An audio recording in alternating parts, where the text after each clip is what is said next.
மாற்றிடு தேவா, உமது ஆவியாற்றலோடு நடத்திடு தேவா. உள்ளமுடைந்தவர் உருகுலைந்தவர் உமதாற்றல் பெற்றிட வேண்டும். உறவை இழந்தவர் ஒதுக்கப்பட்டவர் உன் துணையில் எழுந்திட வேண்டும்.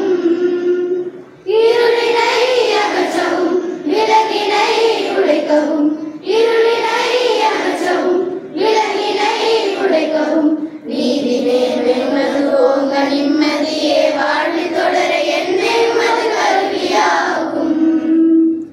என்னை உமது கருவியாய் மாற்றிடு தேவா, உமது ஆவியாற்றலோடு நடத்திடு தேவா.